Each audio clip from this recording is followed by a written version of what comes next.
What's up guys? Biyahe na naman tayo. Biyernes ng gabi pala to at alas 10 na lang tayo ng gabi nakabiyahe. First pick up natin, dito lang din malapit sa amin. Papuntang gateway naman to. Kaya tara. At nakarating na tayo dito sa drop off ni ma'am.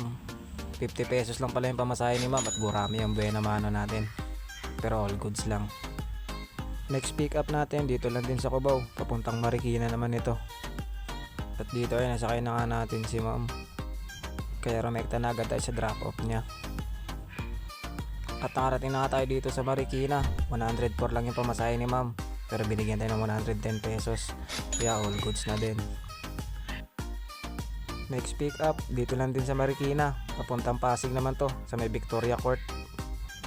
At dito nga pagdating natin sa pick up ay wala pa si ma'am. At ang sabi niya 5 minutes pa daw bago siya makakalabas. Kaya ito, nag-unat-unat muna tayo ng buto. At dito ay nasakay na nga natin si ma'am. Kaya narekta na natin agad sa kanyang pupuntahan. At dito nga nakarating na tayo sa Pasig. 177 lang yung pamasahe ni ma'am. Pero ginawa niyang 190. Kaya all goods na din. Next pick up dito lang din sa Estancia. Pupuntang Taytay Rizal naman to. At nasakay na nga natin dito si sir. Kaya pinaspas ko na din to. At nandito na tayo sa Taytay. 188 lang yung pamasahe ni sir. Pero ginawa niya 200 through GCash. Kaya all goods na din. Next pick up dito lang din sa Taytay. Pabalik naman to ng IPI sa may Pasig.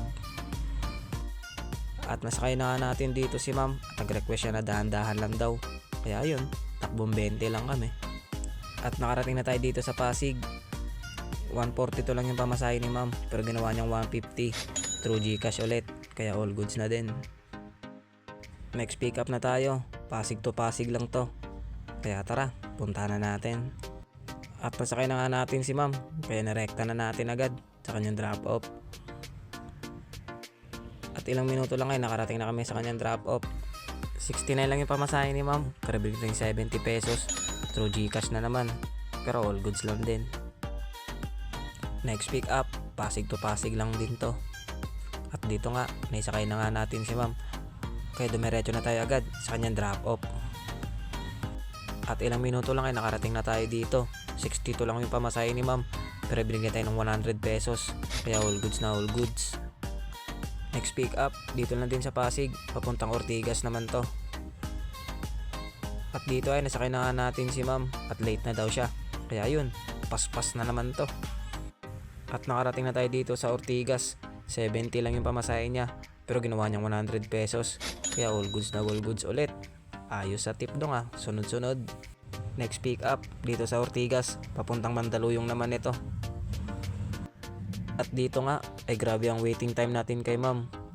Hindi din siya nagre-reply at di din sumasagot sa tawag ko. Medyo bad trip na tayo dito. Pero no choice tayo. Customer is always right daw kasi. Ahawit. At dito nga ay nasakay na natin si ma'am. Kaya pinaspas ko na.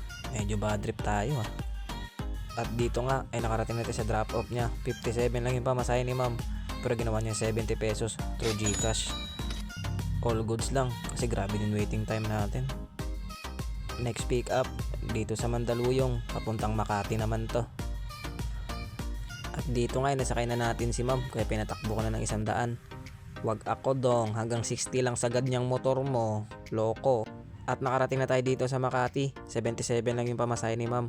Pero binigyan na ng 80 pesos. Keep the change na daw. Kaya all goods na din. Next pick up dito na din sa Makati. Pabalik naman to ng Pasig. At dito nga ay nasakay na natin si sir. Kaya ayun, narekta na natin agad. At andito na tayo sa Pasig. 176 lang yung pamasahe ni sir. Pero ginawa niya 200. Kaya all goods na all goods din. Next pick up agad dito lang sa Pasig. Papuntang Taguig naman to. At nag-request nga si sir dito na baka daw pwedeng bilisan ng konti. Kaya yun, takbong 50-50 na naman kami. At andito na nga tayo sa Taguig. 142 lang yung pamasahe ni sir. Pero ginawa niyang 150 through GCash ulit. Kaya all goods na din. Next pick up dito lang din sa Taguig. Papuntang SM North naman to sa may Bago Bantay. Medyo long ride kaya all goods. At nasakay na nga natin si ma'am at medyo nagmamadali siya. Kaya yun, paspas na naman tayo. At dito nga nakarating na tayo sa SM North. 258 lang yung pamasahe ni ma'am at sakto lang yung binigay, kaya all goods na din. At ito na pala yung huling booking natin dahil nagloko ang apps ni Joyride at hindi makabook yung mga pasahero namin. Kaya yun, nagpasyahan kong umuwi na lang. At ito lang ang inabot ng kita natin. All goods na din siguro to. Pa-share and follow sa video natin guys. Yun lang. Salamat. Bye.